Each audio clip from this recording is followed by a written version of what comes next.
descobri que minha esposa me traiu com o namorado da minha filha, abusou da minha filha para que ela ficasse em silêncio por meses e a trancou para fora da minha própria casa enquanto eu estava no mar trabalhando, então eu destruí a vida dela em uma única noite. Certo, Reddit, isso aconteceu há 3 meses e eu ainda estou processando tudo. Meu advogado disse que agora não tem problema apostar, já que o divórcio está finalizado e as acusações criminais foram registradas, então aqui vai. Eu tenho 44 anos e trabalho em plataformas de petróleo offshore no Golfo do México há 20 anos, em um sistema de rotação de 2 semanas trabalhando e 2 semanas em casa. O dinheiro é incrível, mas o trabalho é brutal e você perde muita coisa que acontece em casa, e foi assim que toda essa bagunça passou despercebida por tanto tempo. Minha esposa Diane e eu nos casamos jovens, tivemos nossa filha Lily quando eu tinha 23 anos. Diane nunca trabalhou depois que Lily nasceu, apenas ficou em casa cuidando da casa enquanto eu estava fora ganhando 6 dígitos nas plataformas. Nós tínhamos uma boa vida na Flórida, uma casa de 3 quartos com piscina, 2 carros quitados e economias suficientes para que pudéssemos nos aposentar cedo se as coisas tivessem sido diferentes.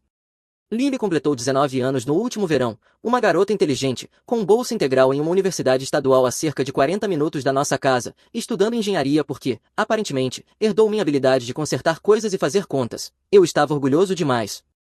Ela começou a namorar um cara chamado Brandon quando estava no primeiro ano da faculdade, parecia um sujeito decente no começo, 21 anos, estudante de administração, dirigia um Mustang que os pais compraram para ele. Brandon vinha de família rica. O pai dele era dono de uma rede de concessionárias de carros em 3 condados, e Brandon nunca precisou trabalhar um dia de verdade na vida, o tipo de cara que usava roupas de grife para ir às aulas e falava sobre seu portfólio de investimentos. Aos 19 anos. Lily parecia feliz, então eu fiquei quieto sobre minhas reservas. Os sinais de alerta começaram a aparecer por volta de fevereiro do ano passado, mas eu estava ocupado demais com o trabalho para notar o padrão. Eu voltava da minha rotação de 2 semanas e Lily estava quieta, retraída. E Diane explicava como estresse das provas do meio do semestre, drama com colegas de quarto ou qualquer outra coisa. Na época fazia sentido, então eu não insisti. Olhando para trás agora, consigo ver todos os sinais que perdi. Lily começou a perder peso, ela sempre foi ativa e saudável, jogava vôlei no ensino médio e se mantinha em forma, mas de repente estava só pele e osso, usando moletons largos até no calor do verão da Flórida para esconder o quanto tinha emagrecido, com olheiras profundas como se não estivesse dormindo. Sempre que eu perguntava sobre a faculdade ou sobre o Brandon, ela dava respostas de uma palavra e mudava de assunto. A garota que antes se animava contando sobre as aulas e projetos agora respondia tudo com um tá tudo bem vazio.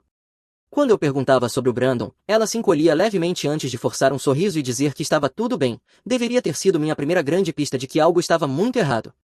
Lembro de um fim de semana em março em que a levei para tomar café da manhã naquele restaurante que frequentávamos todo domingo quando ela estava no ensino médio. Ela pediu panquecas, as favoritas dela, e mal tocou nelas. Apenas empurrava a comida no prato enquanto checava o telefone a cada 30 segundos, como se estivesse esperando instruções importantes ou permissão para existir. Eu perguntei se ela estava bem, que mal tinha comido, e ela respondeu que não estava com muita fome, que tinha coisas da faculdade na cabeça. Perguntei se queria conversar e ela disse que não, que estava tudo bem. Foi aí que eu deveria ter percebido. Lily e eu sempre conversamos sobre tudo. Ela me contava sobre professores, amigos, preocupações com o futuro. Já tivemos conversas sobre tudo, desde cálculo até garotos e se os humanos algum dia colonizariam Marte. Então ela simplesmente se fechar daquele jeito deveria ter disparado todos os alarmes na minha cabeça. Mas Diane estava ali, entrando na conversa com explicações, dizendo que ela só estava se ajustando à carga de trabalho da faculdade, me lembrando de como eu também fiquei estressado na engenharia, dizendo que era normal. Eu quis acreditar que era normal. Quis acreditar que minha filha só estava passando pelas dores normais do crescimento universitário e sairia mais forte do outro lado. Não quis admitir que algo poderia estar seriamente errado na minha própria casa enquanto eu estava no mar, ganhando dinheiro para sustentar todos nós. Diane continuava inventando desculpas, dizendo que ela só estava se adaptando à vida universitária, que todos os calouros passam por isso, que eu estava exagerando porque fico fora por tanto tempo. Essa última doeu porque era parcialmente verdade. Eu ficava fora metade do mês todos os meses. É difícil ser um pai presente quando se está em uma plataforma de petróleo a 200 milhas da costa, mas eu tentava. Eu ligava para Lily dia sim, dia não, mandava mensagens o tempo todo, enviava pacotes com os lanches favoritos dela e bilhetinhos dizendo quanto eu estava orgulhoso. Fazia questão de que ela soubesse que eu estava ali por ela mesmo quando eu estava fisicamente ausente. Só que essas mensagens nem sempre chegavam e os pacotes chegavam, mas Lily dizia que nunca os recebeu, que talvez tivessem sido roubados da porta do dormitório. As ligações ficaram mais curtas e estranhas. Eu atribuí isso ao fato de ela estar ocupada, com a agenda cheia, precisando de espaço para se tornar sua própria pessoa. O que eu não sabia era que minha esposa estava sabotando ativamente esse relacionamento, dizendo a Lily que eu estava ocupado demais para me importar com os problemas dela, apagando minhas mensagens antes que Lily pudesse vê-las, interceptando os pacotes e jogando fora antes que Lily voltasse das aulas, convencendo minha filha de que eu ficaria decepcionado com ela se ela me contasse o que realmente estava acontecendo, que eu a culparia por deixar as coisas chegarem àquele ponto, que eu pensaria menos dela por não ser forte o suficiente para lidar com a situação sozinha. A guerra psicológica foi metódica e calculada. Diane sabia exatamente quais botões apertar em uma garota de 19 anos que queria desesperadamente deixar o pai orgulhoso. Sabia que Lily preferiria sofrer em silêncio a correr o risco de me decepcionar. E usou esse conhecimento para criar um muro entre nós enquanto fingia ser a mãe solidária que mantinha tudo junto. Descobri depois que Diane vinha verificando o telefone de Lily regularmente, monitorando mensagens e redes sociais, e sempre que Lily tentava falar com amigos sobre o que estava acontecendo, Diane a confrontava dizendo que os amigos não precisavam saber dos nossos assuntos familiares privados, que ela só estava causando drama e fazendo parecer que era louca. Ela isolou minha filha de forma sistemática, convenceu Lily de que ninguém acreditaria na história dela de qualquer jeito, que Brandon simplesmente negaria tudo e faria Lily parecer uma ciumenta tentando arruinar a reputação dele, que eu ficaria do lado da Diane porque era casado com ela havia 20 anos e só conhecia o Brandon pelas histórias da Lily. O ponto de ruptura, como eu descobri. Em meados de agosto, eu estava encerrando minha rotação na plataforma, tínhamos acabado de concluir um grande projeto de manutenção e eu estava ansioso por 2 semanas em casa, talvez levar a Lily para pescar como fazíamos quando ela era pequena, grelhar alguns bifes, simplesmente ser pai por um tempo. Meu telefone tocou por volta das 10 da noite, o que é estranho porque ninguém liga tão tarde a menos que seja uma emergência. Era minha vizinha Janete, uma professora aposentada que mora 3 casas abaixo e conhece a Lily desde que ela usava fraldas. David, sinto muito incomodar, mas acho que você precisa saber de uma coisa. Meu estômago afundou. Perguntei o que havia de errado, se a Lily estava bem. Ela disse que a Lily estava na casa dela naquele momento, que tinha aparecido havia cerca de 1 hora chorando e não queria dizer o que tinha acontecido, mas que estava com um hematoma no rosto e estava apavorada de voltar para casa. Eu já estava arrumando minha bolsa enquanto dizia para colocar minha filha no telefone.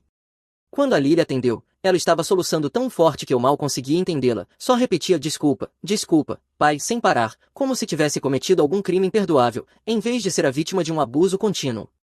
Eu pedi que ela respirasse e me dissesse o que tinha acontecido. Perguntei se ela estava machucada, se precisava de uma ambulância. Ela disse que não queria ambulância, que só não podia voltar para casa, que a mãe a tinha trancado para fora e dito que, se ela me contasse qualquer coisa, garantiria que ela perdesse a bolsa de estudos.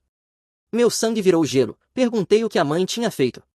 Foi então que toda a história veio à tona. Acontece que o Brandon vinha indo à nossa casa durante as minhas rotações, começou apenas como visitas amigáveis com a Diane, sendo simpático com a mãe da namorada. Diane o convidava para jantar, dizia a Lily que era bom ter energia jovem na casa, depois ele passou a jantar lá regularmente, depois a ficar para ver filmes, depois a passar a noite no quarto de hóspedes, ou assim a Lily pensava, e então a passar a noite na minha cama. Na cama que eu dividia com a minha esposa, na minha casa, que eu paguei com dinheiro ganho arriscando a vida em plataformas offshore. Minha esposa vinha dormindo com o namorado da nossa filha havia 6 meses, e durante todo esse tempo vinha ameaçando a Lily para mantê-la em silêncio com uma combinação de manipulação, gaslighting e ameaças diretas. A linha do tempo que a Lily descreveu me embrulhou o estômago. Tudo começou em fevereiro, exatamente quando notei que ela estava diferente. O Brandon aparecia em casa durante o dia. Quando a Lily estava em aula, a Diane preparava refeições elaboradas para ele, comprava presentes caros no meu cartão de crédito, tratava-o como algum tipo de prêmio que ela tinha conquistado, em vez de reconhecer que ele namorava a própria filha. Em março, eles já estavam dormindo juntos. Uma tarde, a Lily voltou mais cedo de uma sessão de estudos e pegou os dois se beijando na cozinha, a minha cozinha, onde eu e a Diane cozinhávamos o café da manhã juntos nos meus dias de folga, onde a Lily tinha tomado café antes da escola todas as manhãs enquanto crescia, profanada pela minha esposa e por um garoto que mal tinha saído da adolescência. Lily os confrontou imediatamente, horrorizada e enojada. A resposta do Brandon foi ameaçá-la, dizendo que, se ela contasse a alguém, ele garantiria que todos soubessem que tinha sido a Lily quem os empurrou um para o outro, que ela praticamente tinha oferecido a própria mãe a ele como algum teste estranho de lealdade. Diane o apoiou completamente, disse a Lily que ela estava sendo dramática e ciumenta e que precisava crescer. Foi aí que a verdadeira tortura psicológica começou, a manipulação foi metódica e cruel. Diane disse a Lily que, se ela abrisse a boca, contaria à universidade que a Lily estava colando nas provas, que arruinaria a vida do Brandon e garantiria que ele culpasse a Lily por isso, que se divorciaria de mim e levaria tudo, deixando a Lily sem nada para os estudos. Ela chegou a ameaçar dizer a mim que a Lily estava usando substâncias e precisava ser internada. Lily acreditou em tudo porque tinha 19 anos, estava apavorada e a própria mãe estava manipulando sua mente para fazê-la pensar que aquilo era de alguma forma normal ou culpa dela. O ponto de ruptura aconteceu porque, naquele dia, a Lily finalmente disse ao Brandon que queria terminar. Ela não aguentava mais ver a própria mãe dormir com o namorado, não aguentava mais as mentiras, a culpa e os jogos mentais absolutos. Brandon surtou, com medo de que a Lily expusesse tudo, e contou a Diane. A resposta da minha esposa foi dar um tapa no rosto da Lily, chamá-la de pirralha ingrata que deveria agradecer por ela estar ensinando o namorado a ser um homem de verdade. E então a jogou fisicamente para fora de casa, trancou as portas, pegou a chave da Lily, trocou as fechaduras e disse para ela não voltar até aprender a ficar de boca fechada. Eu ouvi tudo isso enquanto estava em pé numa plataforma de petróleo no meio do Golfo, sentindo como se alguém tivesse arrancado meu coração pela garganta. Minhas mãos tremiam tanto que eu mal conseguia segurar o telefone. Eu disse a Lily para me ouvir com muita atenção, que ela não tinha feito nada de errado, nada, que ela era vítima e que eu ia resolver aquilo. Ela tentou dizer, mas a mãe disse, e eu a interrompi, dizendo que não me importava com o que ela tinha dito, que ela era uma mentirosa e abusadora e que eu cuidaria disso. Pedi para ela ficar na casa da Janete naquela noite e disse que eu estaria em casa em 12 horas. Em seguida liguei para meu supervisor e expliquei que havia uma emergência familiar. E consegui pegar o próximo helicóptero saindo da plataforma. Normalmente leva 2 dias para organizar o transporte, mas quando você é um funcionário confiável há 20 anos e soa como se estivesse prestes a cometer um assassinato, eles fazem acontecer rápido. Durante o voo de helicóptero até a costa e as 3 horas de carro até em casa, eu fiz uma série de ligações extremamente calculadas. Eu não ia chegar agindo no impulso e de forma estúpida. Eu ia desmontar a vida inteira da minha esposa com a mesma precisão que usei para gerenciar operações de plataformas que custavam milhões. Trabalhar offshore ensina você a manter a calma em situações de crise. Quando algo dá errado em uma plataforma, você não entra em pânico nem começa a gritar. Você avalia a situação, faz um plano e o executa passo a passo. E o mesmo princípio se aplicava ali. Minha esposa tinha criado uma crise, e eu ia resolvê-la de forma permanente. A destruição sistemática, uma noite para acabar com tudo. Primeira ligação, meu advogado de divórcio, Jerry. Nós já tínhamos trabalhado juntos no divórcio de um amigo alguns anos antes, e ele era um tubarão no tribunal, o tipo de advogado que sorria quando a parte contrária parecia despreparada e a destruía completamente com fatos e procedimento. Eu expus a situação, e ele já estava redigindo os papéis antes mesmo de eu terminar de falar. David, o que ela fez com a Lily não é apenas motivo para divórcio, é potencialmente coerção criminosa, abuso de menor, mesmo que a Lily tecnicamente seja adulta, manipulação emocional, agressão e lesão corporal por causa daquele tapa. Estamos falando de ordens de restrição, possível pena de prisão, ações civis. Ela se expôs a um mundo de dor legal. Eu disse para fazer acontecer, que eu a queria fora da minha casa e fora das nossas vidas até a manhã seguinte, não importava o custo. Ele respondeu que teria ordens emergenciais de custódia e uma ordem de restrição protocoladas dentro de 1 hora, dadas as alegações de abuso e o fato de ela ter agredido fisicamente e trancado para fora minha filha, poderíamos conseguir uma audiência de emergência.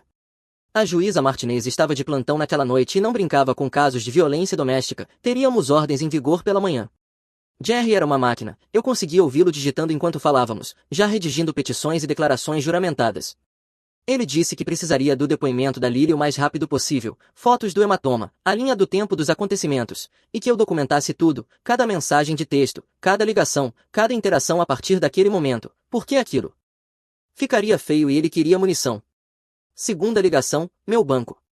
Mudei cada centavo das nossas contas conjuntas para uma nova conta apenas em meu nome, congelei todos os cartões de crédito e cortei o acesso a tudo, era o meu dinheiro, as minhas contas, o meu problema a proteger.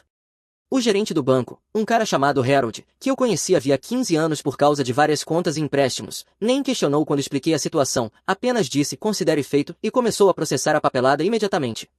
20 minutos depois, eu tinha a confirmação de que cerca de $180.000 em economias estavam agora em uma nova conta apenas com o meu nome. Todos os cartões de crédito conjuntos estavam bloqueados. E o cartão que a Diane vinha usando para jantar e presentear o brinquedinho dela agora era só plástico inútil. Eu pedi ao Harold que puxasse os registros de transações do cartão de crédito conjunto dos últimos 6 meses, restaurantes, hotéis, compras no varejo, tudo, e enviasse para o e-mail do meu advogado. Ele disse que já estava compilando e que teria tudo para ele dentro de 1 hora, e ainda acrescentou que sentia muito pelo que eu estava passando, que minha esposa parecia uma mulher legal, mas claramente ele estava errado. Eu respondi que nós dois estávamos. Terceira ligação, meu cunhado, Michael, irmão da Diane, ele nunca tinha gostado muito dela, sempre disse que ela tinha se casado comigo por dinheiro e estabilidade, não por amor. Contei tudo a ele, cada detalhe sórdido do caso, a manipulação, o abuso. A resposta dele foi que sempre soube que ela era lixo, mas aquilo era outro nível, e perguntou do que eu precisava. Eu disse que precisava que ele ligasse para a irmã e dissesse que a família sabia do que ela tinha feito e estava enojada, que eu queria que ela entendesse que estava perdendo todo mundo, não só a mim, que não havia como correr de volta para a casa dos pais em busca de simpatia. Michael fez a ligação enquanto eu ainda estava dirigindo, me colocou em espera para que eu pudesse ouvir partes da conversa. A voz dele estava fria e cheia de nojo de um jeito que eu nunca tinha ouvido antes. Ele disse a Diane que tinha acabado de falar com o David, que sabia o que ela tinha feito com a Lily e o namorado dela, e que estava ligando para dizer que ela estava morta para aquela família, que não ligasse para o pai e a mãe, não ligasse para ele, não esperasse apoio, simpatia ou um lugar para ficar, que ela estava por conta própria. Ela tentou mentir, alegou que a Lily estava sendo dramática e inventando coisas por atenção, e o Michael cortou isso imediatamente, dizendo que conhecia a Lily desde que ela nasceu, que aquela menina não tinha um osso manipulador no corpo, que era honesta até demais, mas que a Diane sempre foi uma pessoa egoísta que só se importava consigo mesma, que ele tinha dito ao David que ele era bom demais para ela quando se casaram e que, no fim das contas, ele estava certo, e mandou que ela não ligasse. Mas, desligou no meio da frase dela. Ele voltou para a linha comigo dizendo que ela estava chorando e dando desculpas, mas que ele não estava interessado, que os pais iam surtar quando ele contasse, e perguntou se eu queria que ele cuidasse disso também. Eu disse que não, que já tinha coisa demais para resolver. Quarta ligação, os pais do Brandon, e essa era a que eu estava realmente aguardando. O Sr. Harrison, o rei das concessionárias de carros, atendeu no segundo toque com aquela voz suave de vendedor que provavelmente usava com os clientes. Eu me apresentei como David Shen, pai da Lily, disse que precisávamos falar sobre o filho dele e que eu agradeceria se ele ouvisse tudo o que eu tinha a dizer antes de responder. A voz de vendedor desapareceu, substituída por preocupação, e ele perguntou se a Lily estava bem. Eu expus toda a situação, o caso com a minha esposa, a manipulação da minha filha e o abuso emocional. A maneira como o filho dele, de 21 anos, vinha dormindo com uma mulher casada de 42 anos e ajudando a atormentar uma garota de 19 anos, a agressão, a expulsão de casa, tudo. O silêncio do outro lado da linha durou cerca de 15 segundos, então ele perguntou se eu tinha absoluta certeza daquilo, disse que precisava saber se estávamos lidando com fatos, não com suposições ou mal-entendidos. Eu respondi que minha filha estava na casa da vizinha com um hematoma no rosto em forma de marca de mão causado pela minha esposa, que ela tinha me dado uma linha do tempo detalhada dos acontecimentos ao longo de 6 meses, que meu advogado estava entrando com acusações pela manhã, e que eu tinha certeza, Sr. Harrison. Houve outra pausa, e então a voz dele ficou dura de um jeito que me lembrou porque ele tinha sido bem-sucedido nos negócios. Ele disse que cuidaria do filho dele e que sentia profundamente pelo que tinha acontecido com a minha filha, que ele e a esposa estavam absolutamente horrorizados, e que, se houvesse qualquer coisa que pudessem fazer para apoiá-la, qualquer coisa mesmo, era para eu avisar.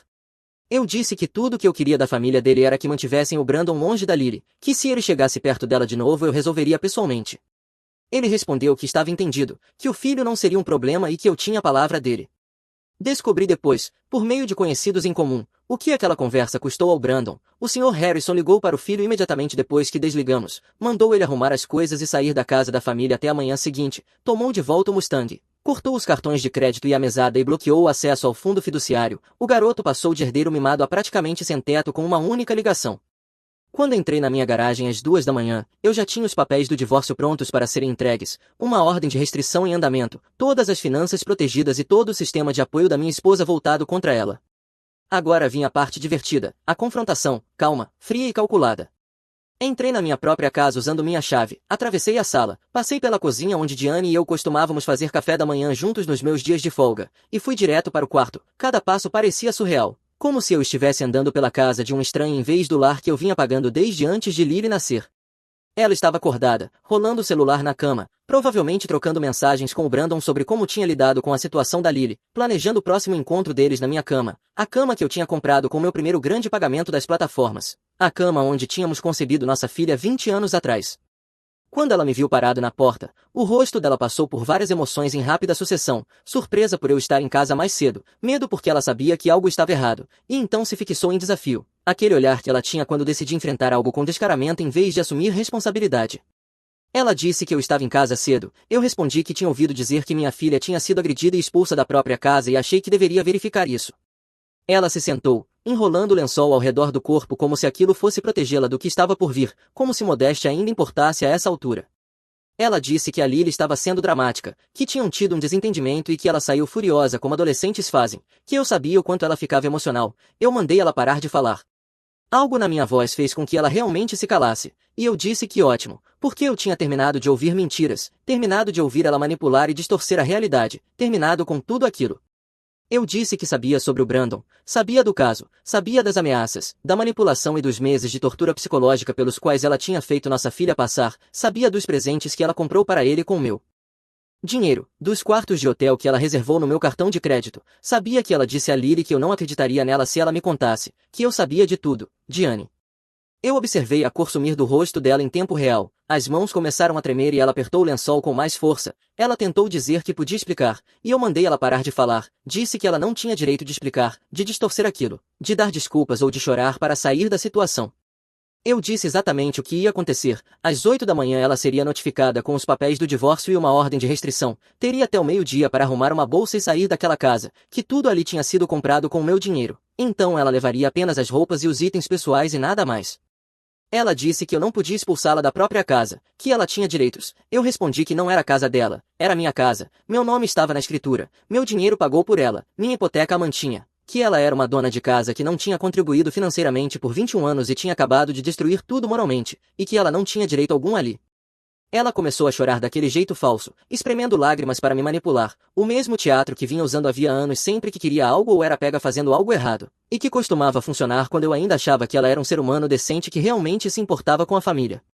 Ela implorou para eu ouvir por um minuto, disse que me amava, que poderíamos superar aquilo, que tinha sido um erro, que se sentia sozinha enquanto eu estava fora e que ele a fazia se sentir jovem de novo. Eu respondi que ela tinha abusado da nossa filha, dormido com um garoto mal mais velho do que ela, ameaçado a bolsa de estudos da Lily, a saúde mental dela e o relacionamento dela comigo, que tinha batido no rosto dela e a trancado para fora da própria casa, que a tinha feito ter medo de contar ao próprio pai o que estava acontecendo, e que não havia como superar aquilo, não havia terapia, segundas chances ou perdão, que ela estava acabada.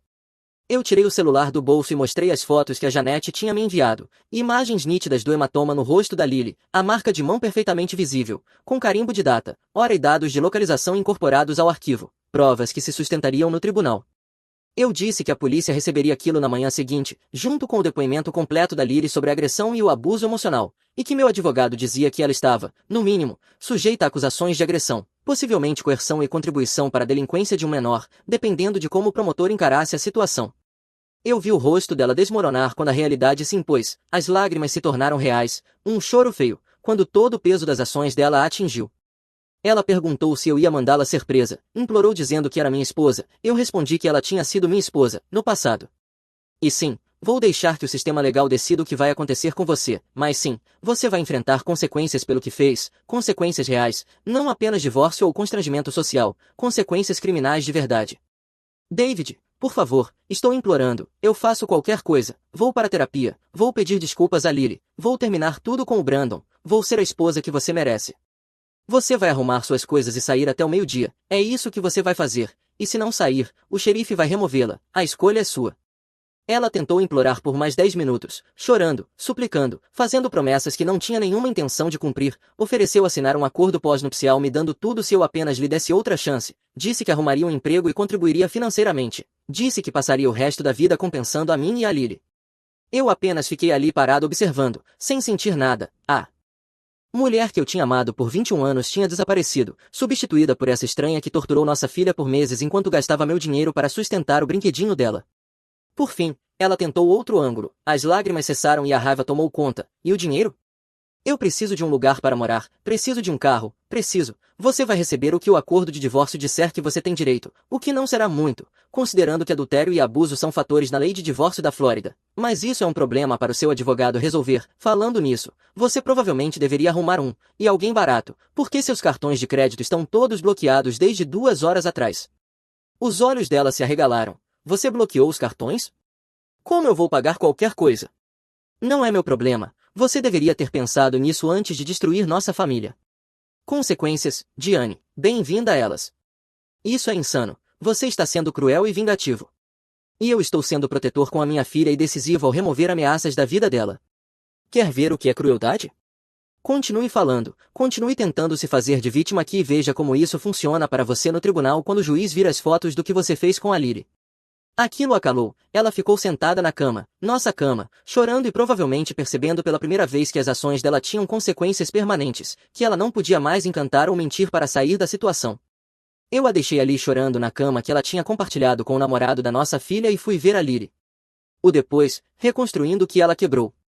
Encontrei a Lily ainda acordada na casa da Janete, encolhida no sofá assistindo a algum programa da madrugada com o volume desligado. Assim que me viu, ela começou a chorar de novo. Não um choro de pânico e terror de antes, mas algo diferente, alívio. culpa e medo misturados. Eu segurei minha filha enquanto ela soluçava no meu ombro, pedindo desculpas repetidas vezes por não ter me contado antes, e eu continuei dizendo que ela não tinha nada pelo que pedir desculpas, que era corajosa e forte e que eu estava orgulhoso dela por finalmente falar, que nada daquilo era culpa dela. Eu achei que você ficaria bravo comigo, ela sussurrou entre soluços. A mamãe disse que você acharia que eu estava mentindo ou tentando acabar com o seu casamento. Disse que você escolheria ela em vez de mim porque vocês estavam juntos há mais tempo.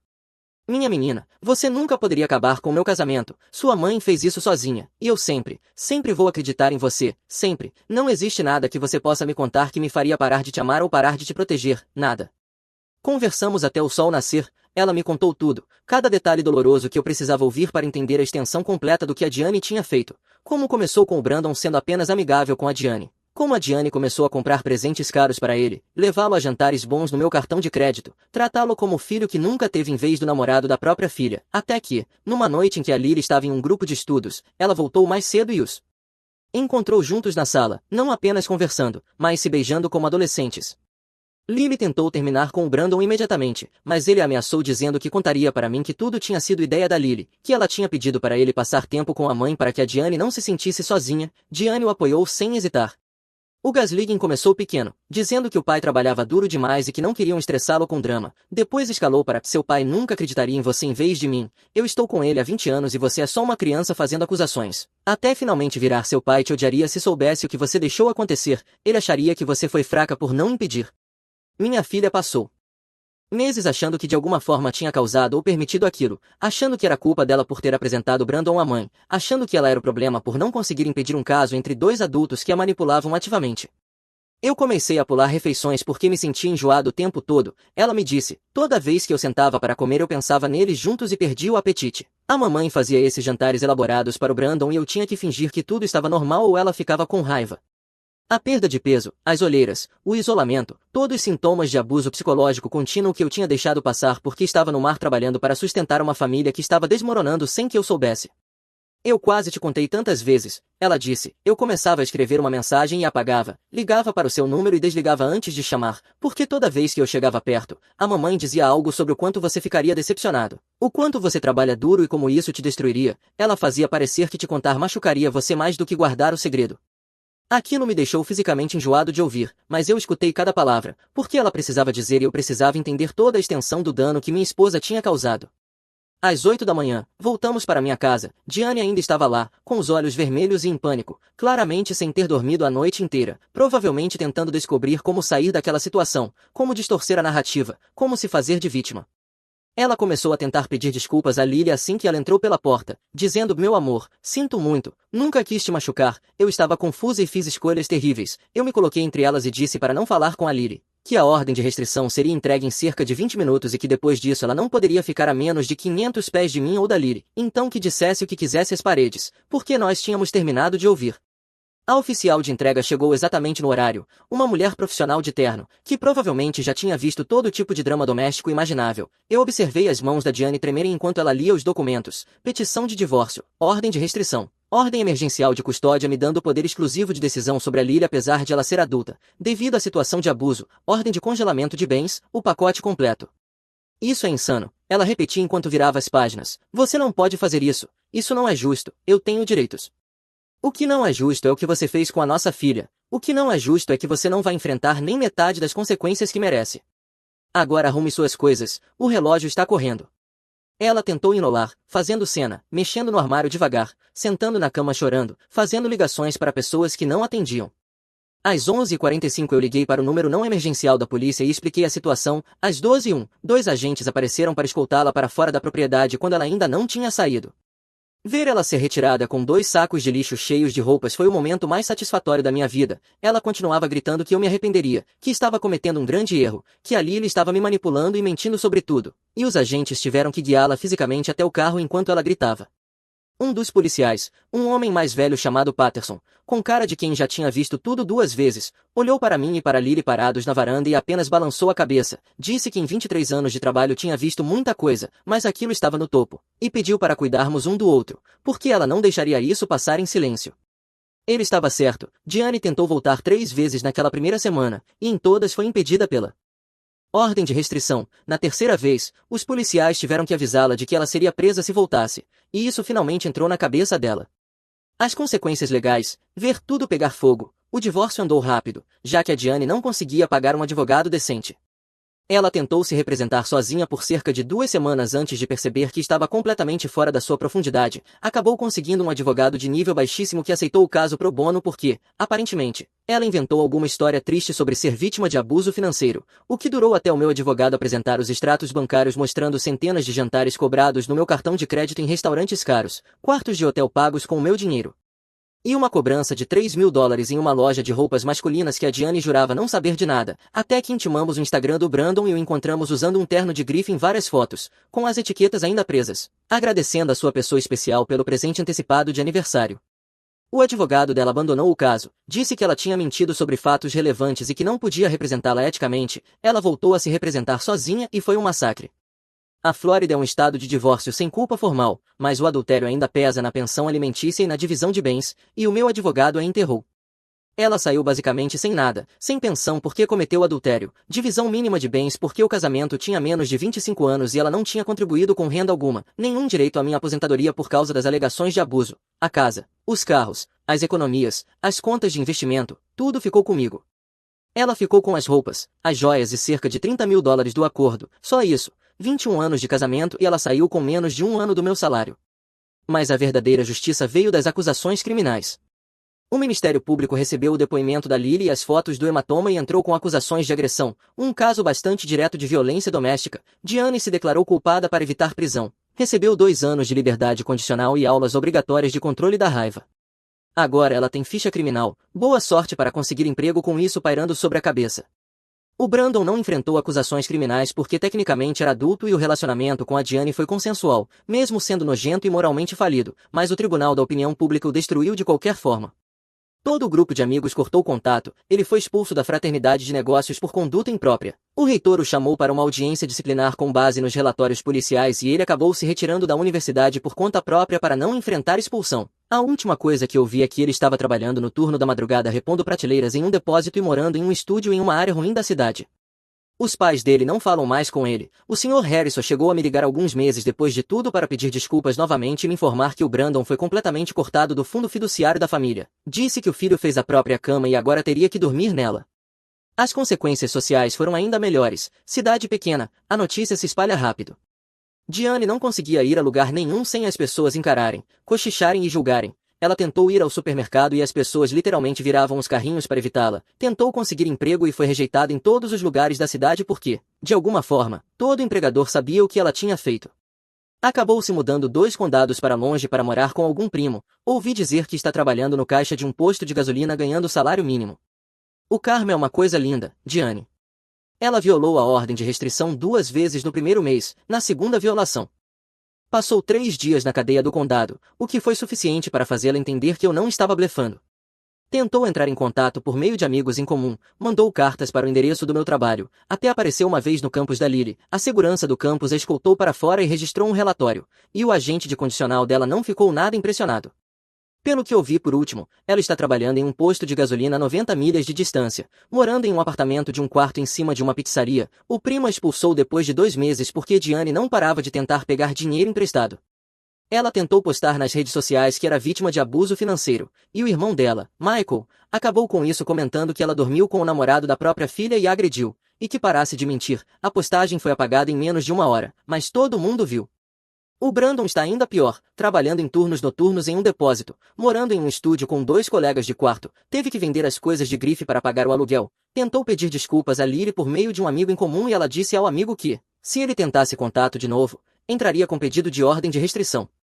A família dele não fala com ele. O Sr. Harrison me disse no supermercado que o Brandon foi retirado completamente do testamento.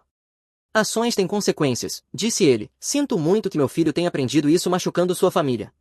A universidade concedeu a Lily uma bolsa privada de aconselhamento psicológico. Ela se reúne com alguém 2 vezes por semana. O peso está voltando. Ela dorme melhor. Está realmente sorrindo de novo. Entrou na lista de honra no último semestre e foi convidada para um programa de excelência para estudantes de engenharia. Começou a sair com um novo grupo de amigos que realmente a trata bem. Tirei 2 meses de folga do trabalho para estar com ela, fomos pescar na Geórgia, dirigimos até as Keys para um fim de semana, passamos tempo sendo uma família de dois. Ela me contou mais sobre o abuso durante essas viagens, conversas difíceis, mas necessárias. Coloquei mais $50.000 em uma conta para Lily, fundo para pós-graduação, carro, o que ela precisar, ela nunca mais vai depender de ninguém como achou que precisava ficar em silêncio por causa da Diane. A Janete ainda verifica como a Lily está toda semana, manda pacotes durante as provas finais, envia mensagens de incentivo antes dos exames. A Lily agora a chama de tia Janete. 6 meses depois, as últimas peças. O divórcio foi finalizado no mês passado. Diane tentou lutar, alegou que merecia mais dinheiro por sofrimento emocional, e o juiz olhou para a condenação por agressão e para as provas claras e praticamente a expulsou do tribunal. No acordo final, ela ficou com $30.000 e seus pertences pessoais, eu fiquei com a casa, os 2 carros, todas as contas de aposentadoria e todas as economias. Ela tentou pedir pensão alimentícia e o juiz negou com base em adultério e abuso, as contas do advogado estão esmagando ela, tentou se representar sozinha no meio do processo e isso deu muito errado, agora ela deve cerca de $15.000 ao advogado, dinheiro que não tem. Os pais do Brandon enviaram a Lily uma carta formal de desculpas e um cheque de $10.000, dizendo que estavam horrorizados e queriam contribuir para a educação dela. Lily depositou o dinheiro e lhes enviou uma nota de agradecimento. O processo criminal terminou com a Diane aceitando um acordo, 2 anos de liberdade condicional, aulas de controle da raiva, serviço comunitário e um registro permanente. Eu a encontrei uma vez em um centro comercial, ela me viu e começou a vir na minha direção, eu virei as costas e fui embora, e não a vi desde então. Minha namorada disse que era apenas troca de mensagens, que nada físico tinha acontecido. Eu disse então que ela não se importaria se eu lesse as mensagens em voz alta para todo mundo, no casamento da irmã dela, e ela se importou. Todo mundo acabou descobrindo de qualquer forma. O noivo ficou muito interessado, já que as mensagens eram com o irmão dele e a esposa dele. Ops. Certo, Reddit, apertem os cintos porque essa história é pesada. Minha namorada de 3 anos tentou me manipular psicologicamente dizendo que eram mensagens inocentes com outro cara, mas acabou que esse cara era o irmão do futuro cunhado dela, e a esposa dele também tinha algumas opiniões sobre isso. Aqui está como um casamento se tornou a sessão de terapia mais cara que a família dela jamais pediu.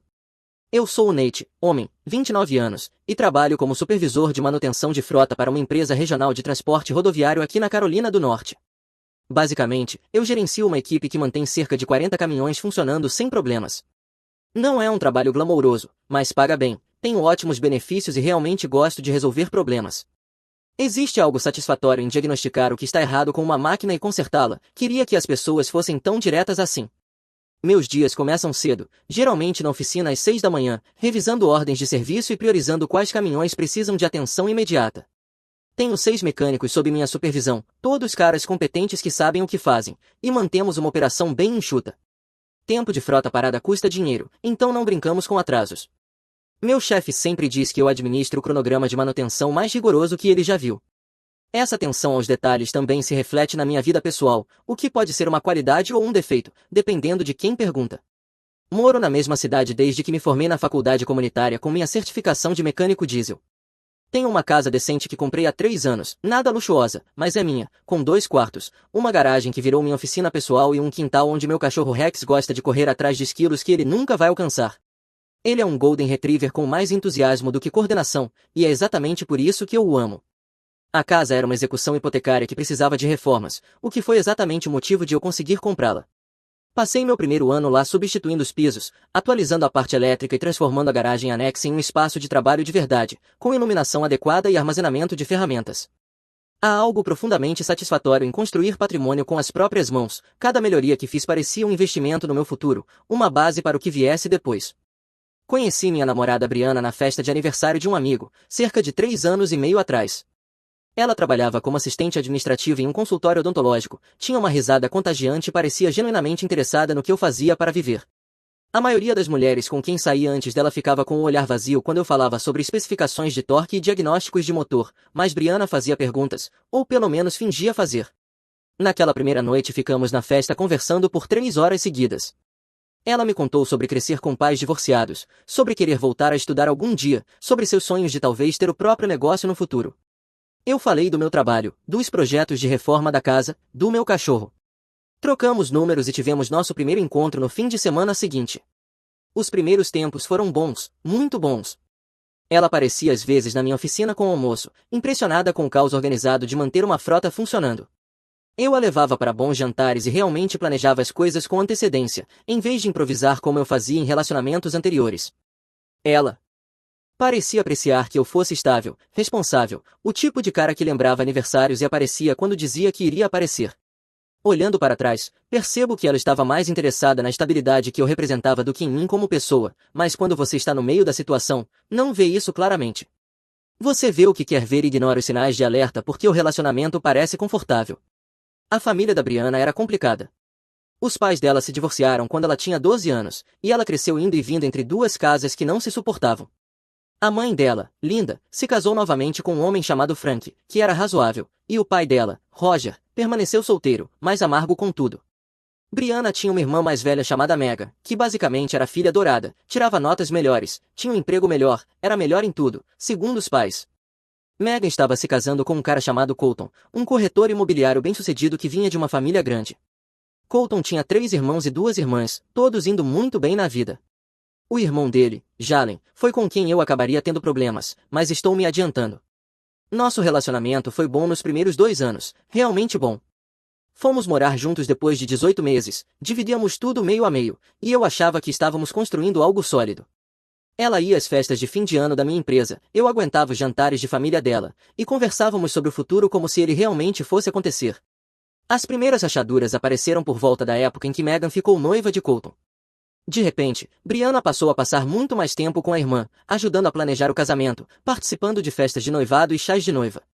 Eu não me importei, família é importante, e pensei que ela só estivesse sendo uma boa madrinha. Mas então ela começou a mencionar Jalen. Jalen era o irmão mais novo de Colton, tinha 27 anos, trabalhava como personal trainer em uma academia sofisticada e tinha o tipo de físico que provavelmente fazia os seguidores dele no Instagram babarem. Ele era casado com uma mulher chamada Addison, que vinha de família rica e parecia tolerar a existência dele mais do que realmente apreciá-la. Eles estavam casados havia cerca de 4 anos, sem filhos, e pelo que eu podia perceber viviam vidas bem separadas, mesmo dividindo a mesma casa. Eu o conheci na festa de noivado e imediatamente tive uma sensação estranha. Ele era um daqueles caras excessivamente conscientes da própria aparência, toda vez que passava por uma superfície refletiva, se olhava. Falava sobre suas rotinas de treino como se fossem descobertas científicas. Fazia comentários sutis sobre o nível físico de outros homens que claramente tinham a intenção de fazê-lo parecer melhor em comparação. Quando apertei a mão dele, ele segurou por tempo demais e apertou um pouco mais forte do que o necessário, um clássico movimento de poder de alguém que precisava estabelecer dominância. Deixei passar porque não queria causar uma cena na festa da Megan, mas lembro de ter pensado que aquele cara era problema.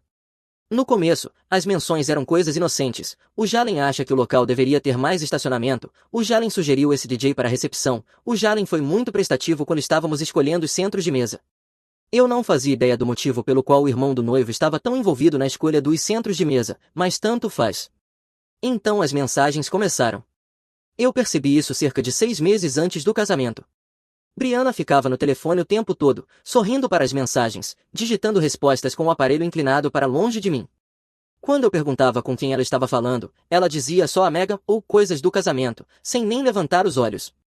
A questão de estar em um relacionamento por 3 anos é que você aprende os padrões da outra pessoa. Brianna nunca costumava proteger o telefone, ela o deixava na mesa de centro, me entregava para eu procurar endereços, me mostrava memes engraçados. Agora ele estava praticamente colado à mão dela, e ela o levava até para o banheiro como se contivesse códigos de lançamento nuclear. Eu não sou do tipo ciumento, nunca fui, mas também não sou idiota. Uma noite, cerca de 4 meses antes do casamento, ela adormeceu no sofá enquanto assistíamos a um filme. O telefone dela vibrou na almofada ao lado, e eu vi a notificação. Era de alguém salvo nos contatos como fornecedor do casamento.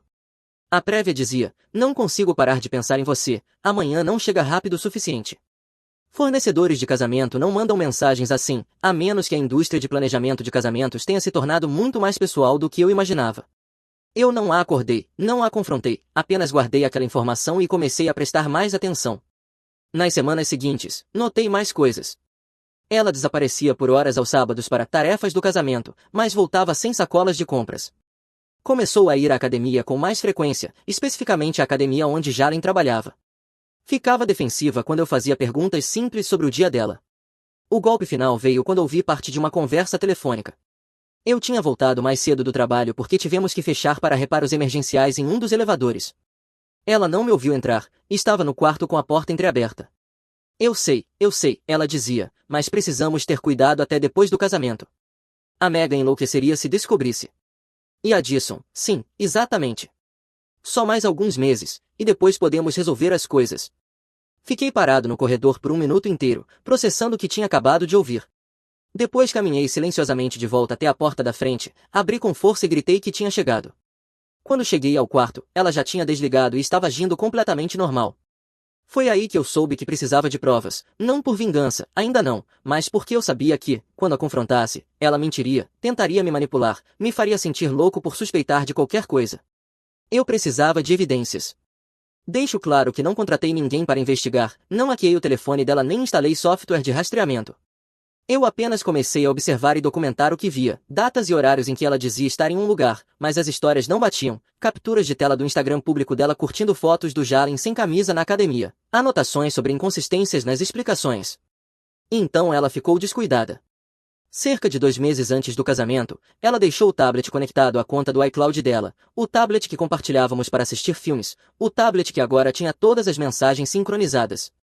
Eu nem estava procurando por elas, estava tentando achar onde tínhamos salvo aquela série de documentários que assistíamos. Mas lá estavam, sincronizadas direto no aplicativo de mensagens, meses de conversas com alguém salvo como um Jay. Li tudo ao longo de um fim de semana em que ela estava fora, no chá de panela da Mega.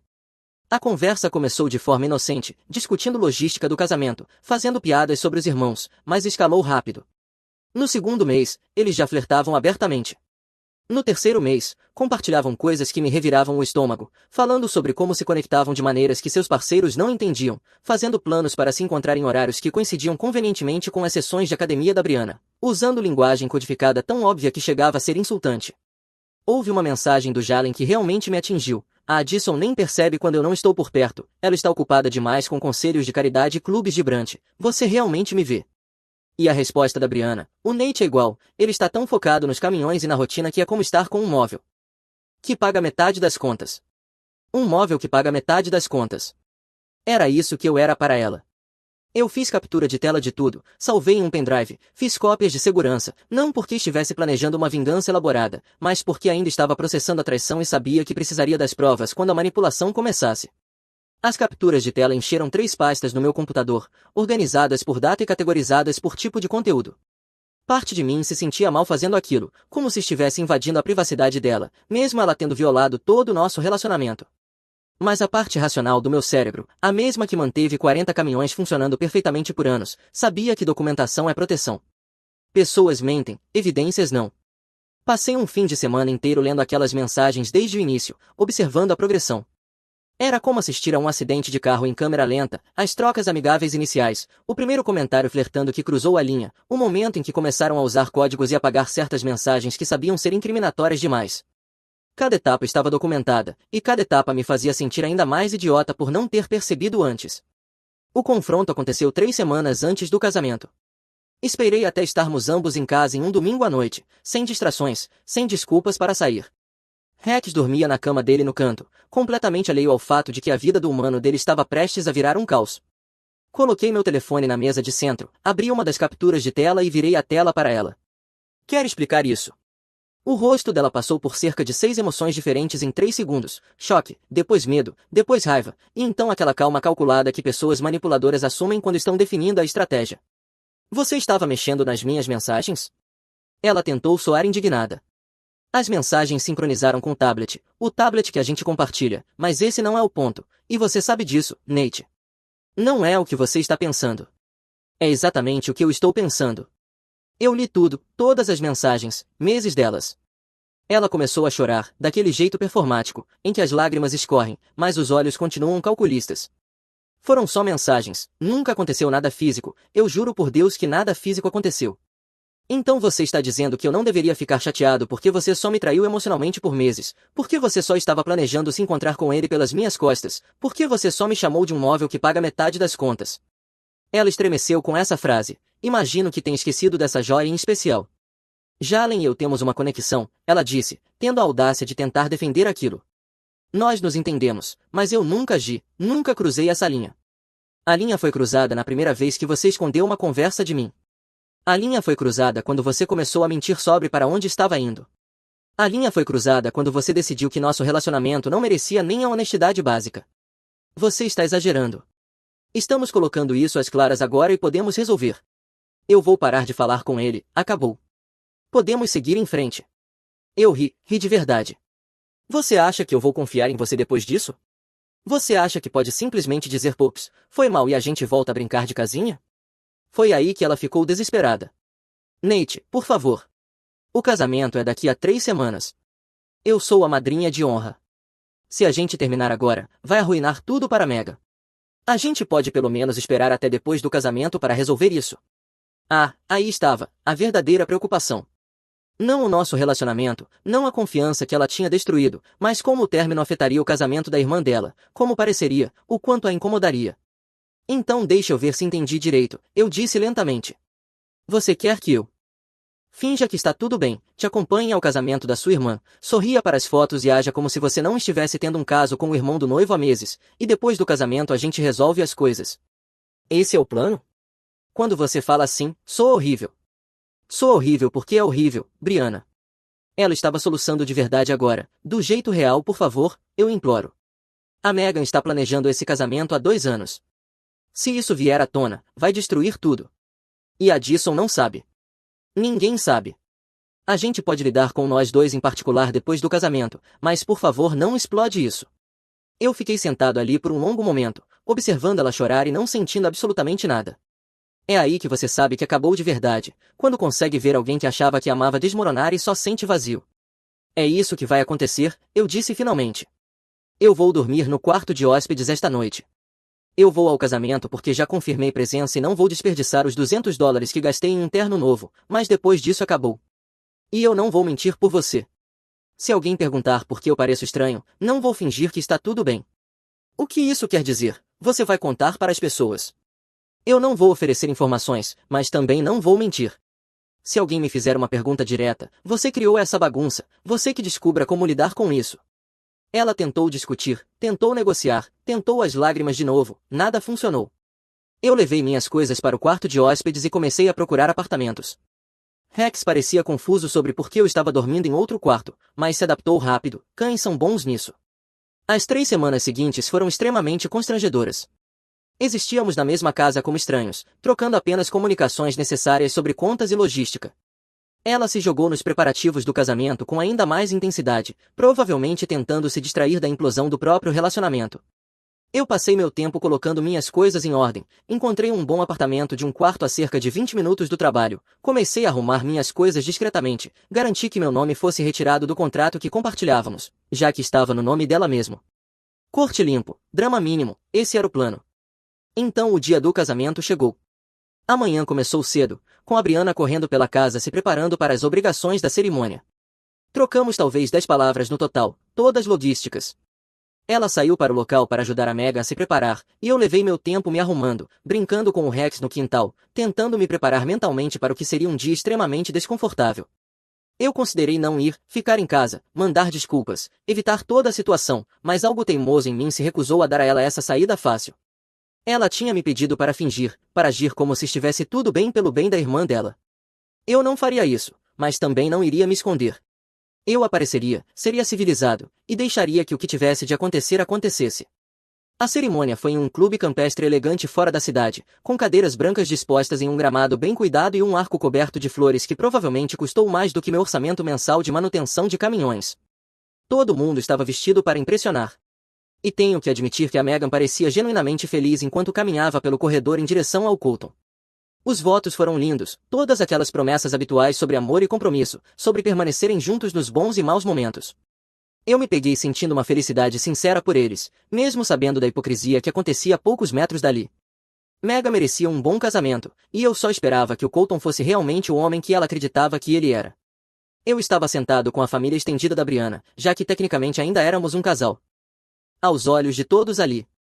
A mãe dela, Linda, ficava me lançando olhares preocupados, provavelmente percebendo que algo não estava certo. Eu sorria, assentia e cumpria meu papel. A tia Patrícia me perguntou sobre os preparativos do casamento e se a Brianna e eu já tínhamos marcado uma data. Eu apenas disse que estávamos focados em passar primeiro pelo grande dia da Megan, o que era verdade, só não da forma que a Patrícia imaginava. Mas eu estava observando Jalen. Ele era um dos padrinhos do Colton, em pé no altar com aquela expressão presunçosa que fazia meu punho coçar. A esposa dele, Addison, estava sentada na segunda fila, olhando mais para o telefone do que para a cerimônia. Eles se sentaram juntos na recepção, mas mal trocaram palavras. As rachaduras no casamento deles eram visíveis, se você soubesse onde olhar. Brianna estava cumprindo seus deveres de madrinha de honra, ajustando a cauda do vestido da Meghan, segurando o buquê durante os votos, emocionando-se nos momentos apropriados. Ela evitou contato visual comigo quase o tempo todo, o que para mim estava ótimo. A recepção aconteceu no salão de festas do clube, com um bar aberto, banda ao vivo, tudo completo. Encontrei meu lugar designado em uma mesa perto do fundo, com alguns primos da Brianna que eu tinha encontrado talvez 2 vezes antes. Eles eram simpáticos o suficiente, perguntando sobre meu trabalho e fazendo conversa fiada. Foi então que notei Jalen e Brianna conversando perto do bar. Eles achavam que estavam sendo discretos, mas eu vi a forma como ele tocou o cotovelo dela, a maneira como ela se inclinou mais perto do que o necessário. Velhos hábitos morrem devagar, eu acho. Addison também percebeu. Ela os observava do outro lado da sala, a expressão mudando de entediada para alerta, e depois para algo mais frio. Nossos olhares se cruzaram brevemente e eu vi reconhecimento ali. Ela sabia que algo estava errado, só ainda não sabia o que. Os discursos começaram depois do jantar. O padrinho principal do Colton foi o primeiro, o irmão mais velho dele, não o Jalen, com um discurso genuinamente engraçado sobre a infância deles. Depois foi a vez da Brianna.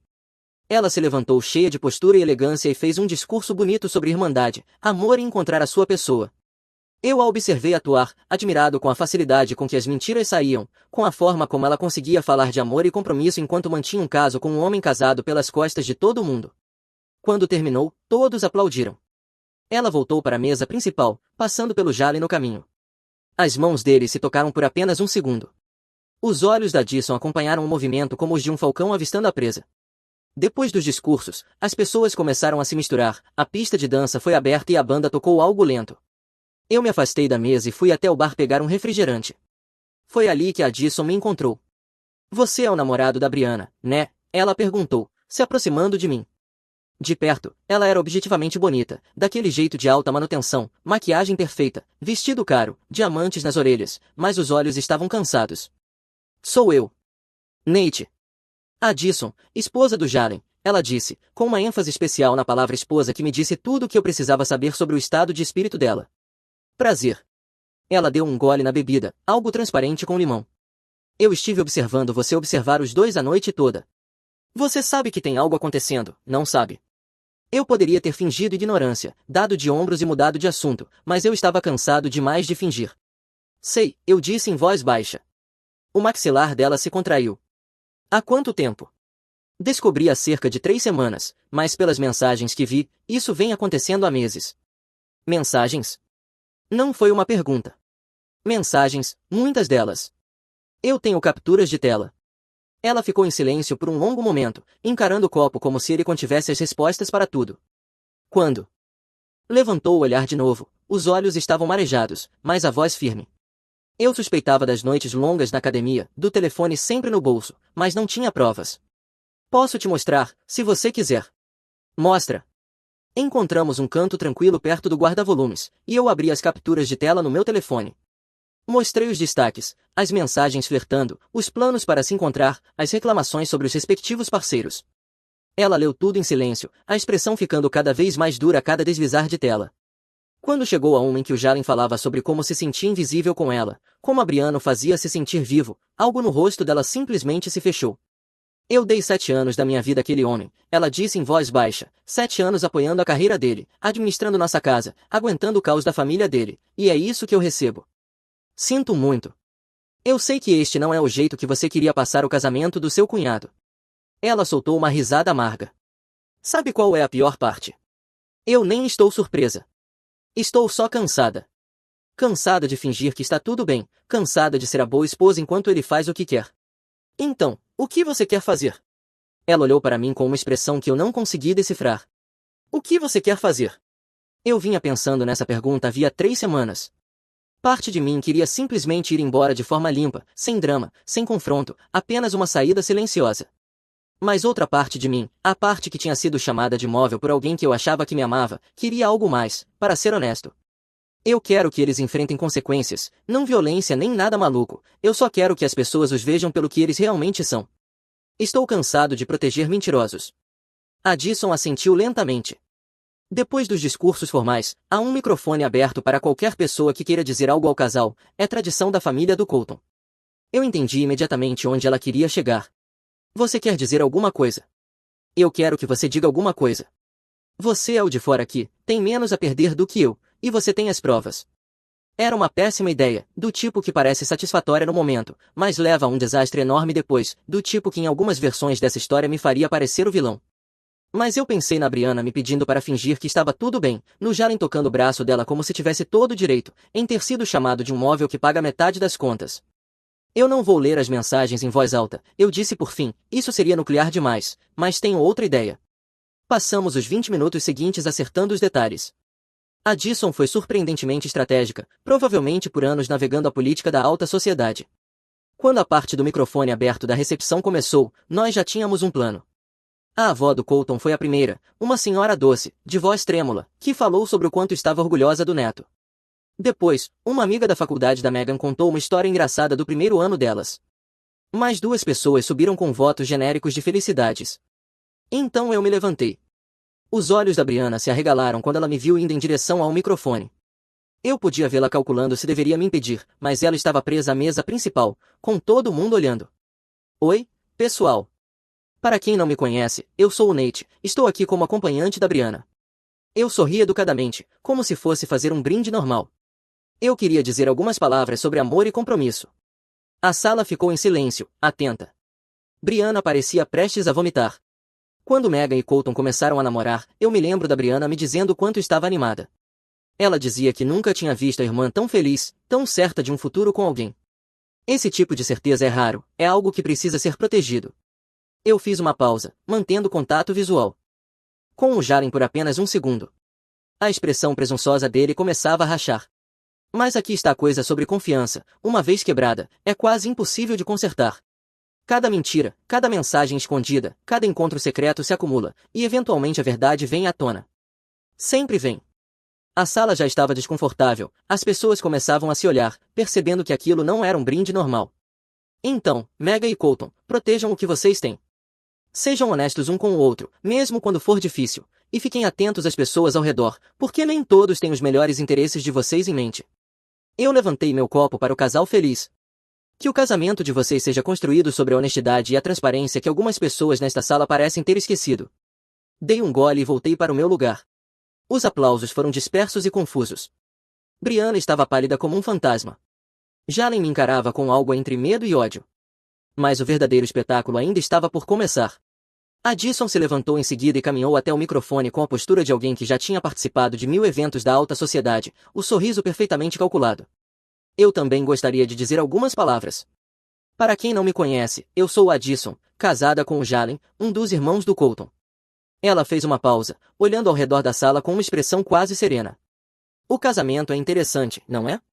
Você acha que conhece alguém, acha que está construindo uma vida juntos, e então descobre que, enquanto você estava planejando o futuro, seu marido estava trocando mensagens com outra mulher sobre o quanto você o faz se sentir invisível. O suspiro coletivo na sala foi audível. A mãe da Mega chegou a se levantar. Colton parecia ter levado uma bolada no rosto. Eu descobri isso há cerca de 1 hora, continuou Addison, a voz firme apesar do caos começando a explodir ao redor. Que o meu marido vem mantendo um caso emocional com a madrinha de honra há meses, trocando mensagens, se encontrando às escondidas, reclamando secretamente de seus respectivos parceiros. Brianna caiu em prantos. Jalen saltou da cadeira, gritando que aquilo era loucura, que Addison estava com ciúmes e paranoica. Mas Addison continuou. Eu tenho as capturas de tela. Qualquer pessoa que quiser vê-las pode me procurar depois. Eu pensei em ficar em silêncio, proteger a imagem da família, não arruinar o dia especial da Mega, mas sabem de uma coisa? Eu cansei de ser a boa esposa. Cansei de fingir que está tudo bem quando meu marido trata o nosso casamento como um incômodo. Ela se virou diretamente para Mega. Sinto muito. Esta não era a forma como sua recepção deveria ter acontecido, mas eu me recuso a passar mais um segundo mentindo por pessoas que claramente não merecem a minha proteção. Ela pousou o microfone e saiu do salão de festas. A hora seguinte foi puro caos. Megan chorava, uma mistura de raiva, vergonha e choque genuíno. Colton tentava consolá-la enquanto, ao mesmo tempo, processava o fato de que o próprio irmão estava tendo um caso com a irmã da esposa. Os pais deles entraram em modo de controle de danos, tentando acalmar os convidados e minimizar a cena. Brianna tentou se aproximar de mim uma vez, com um rímel escorrendo pelo rosto, gaguejando algo sobre eu ter arruinado tudo. Eu apenas olhei para ela e disse: "Você arruinou tudo 3 meses atrás, quando decidiu que ser fiel era entediante demais. Eu só parei de ajudar você a esconder isso." Jalen me confrontou no estacionamento cerca de 20 minutos depois, enquanto eu ia em direção ao meu carro. Ele estava com o rosto vermelho de raiva, entrando no meu espaço, dizendo que eu tinha destruído o casamento dele e humilhado na frente de todos. Eu me mantive firme. "Você destruiu o seu próprio casamento. Eu só mostrei às pessoas quem você realmente é." Ele me empurrou com força e eu tropecei para trás contra o carro, e por um segundo achei que a gente fosse brigar. Mas então 2 dos outros irmãos do Colton surgiram do nada, agarrando Jalen e o puxando para trás. "Chega", disse um deles, acho que o mais velho, o padrinho. "Você já causou dano suficiente hoje. Vai embora." Jalen cuspiu alguns xingamentos na minha direção, mas deixou que o arrastassem para longe. Eu entrei no carro e dirigi para casa, a adrenalina ainda correndo pelas veias. Rex ficou radiante ao me ver quando cheguei em casa. Eu o levei para uma longa caminhada pelo bairro, processando tudo o que tinha acabado de acontecer. Quando voltamos, eu já tinha uma dúzia de mensagens e chamadas perdidas de várias pessoas envolvidas no drama.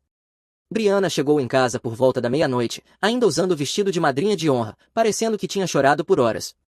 "Você me humilhou na frente de toda a minha família", ela disse, parada na porta do quarto de hóspedes, onde eu estava arrumando mais algumas das minhas coisas. "Você se humilhou sozinha, eu só parei de encobrir você. Isso é tão típico, você sempre tem que ser a vítima, sempre tem que estar certo. Brianna, você me traiu, passou meses mentindo na minha cara e mandando mensagens para o marido de outra mulher, e de alguma forma eu sou o vilão porque não te ajudei a esconder isso. No casamento da sua irmã, era o dia do casamento dela. Você poderia ter esperado. Você poderia não ter traído. Parece a solução mais simples." Ela ficou me encarando por um longo momento, e eu vi algo mudar nos olhos dela. A manipulação não estava mais funcionando, as lágrimas não estavam mais rendendo simpatia. Eu tinha acabado, e ela finalmente entendeu isso. "Sai daqui", ela disse em voz baixa. "Sai da minha casa." "Com prazer. Vou tirar minhas coisas até amanhã." Naquela mesma noite, carreguei meu carro com o essencial e dirigi até a casa do meu amigo Kevin. Ele me deixou dormir no sofá com o Rex, sem fazer perguntas, até eu estar pronto para falar sobre o assunto. O que veio depois foi mais confuso do que eu esperava. Na noite do casamento, meu telefone não parava de tocar com mensagens e ligações de pessoas que eu mal conhecia. As amigas da Brianna queriam me dizer o quão horrível eu era.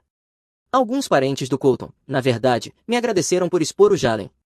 Linda me deixou uma mensagem de voz perguntando o que tinha acontecido e por que a Brianna estava tendo um colapso no hotel. Eu ignorei tudo. Kevin me deixou ficar na casa dele por 2 semanas enquanto eu finalizava o contrato do apartamento. O quarto extra era minúsculo e o colega de quarto dele era barulhento, mas era melhor do que dormir no meu caminhão. Rex se adaptou rápido, cachorros são resilientes assim. Voltei a casa 2 vezes para pegar meus pertences, ambas quando eu sabia que a Brianna estaria no trabalho. Arrumei metodicamente tudo que era meu, deixei tudo que era dela e não levei uma única coisa que tivéssemos comprado juntos. Corte limpo. Addison entrou com o pedido de divórcio dentro de uma semana. As capturas de tela que eu tinha compartilhado com ela se tornaram a prova principal no processo. As tentativas do Jalen de pintá-la como a esposa louca e ciumenta desmoronaram quando os advogados entraram em cena. Ela ficou com a casa, com a maior parte dos investimentos e com a guarda total dos 2 cachorros. Jalen voltou a morar com os pais, o que aos 27 anos não pega nada bem. Megan e Colton, surpreendentemente, conseguiram seguir em frente. Pelo que fiquei sabendo pelos comentários de bastidores, houve muita terapia familiar envolvida, e o Colton basicamente cortou relações com o Jalen completamente. Megan culpou a Brianna por quase arruinar o casamento e o relacionamento entre as 2 irmãs passou de próximo a praticamente inexistente da noite para o dia. Brianna tentou entrar em contato comigo algumas vezes nos meses seguintes, mensagens que começaram com pedidos de desculpa e aos poucos se transformaram em raiva quando eu não respondia. Ela me culpava por destruir os relacionamentos familiares dela, por fazê-la parecer mal ao ficar do lado da Addison. Ela nunca reconheceu o que realmente tinha feito nem assumiu responsabilidade por nada. Eu me mudei para o novo apartamento, ajeitei o Rex e foquei no trabalho. Os caras da oficina tinham ouvido pedaços da história, notícia corre rápido em cidade pequena, mas eles foram tranquilos. Só algumas piadas ocasionais sobre eu ter estragado um casamento, e depois tudo voltou ao normal. O trabalho virou minha terapia nos primeiros meses. Eu chegava cedo, saía tarde, me jogava em reparos complicados que exigiam toda a minha concentração. Existe algo meditativo em diagnosticar um problema de motor, seguir a lógica, testar teorias e encontrar a solução. O apartamento era menor do que a casa, mas mais fácil de cuidar, um quarto, cozinha estilo corredor, sala pequena, que fui mobiliando aos poucos com coisas de que eu realmente gostava. Rex ganhou um canto da sala para a cama dele, e eu montei uma pequena bancada de trabalho perto da janela para projetos de fim de semana. Meu amigo Matt apareceu em um sábado para me ajudar a arrumar um novo lugar. Estávamos montando uma estante do IKEA, xingando as instruções, quando ele perguntou como eu estava de verdade.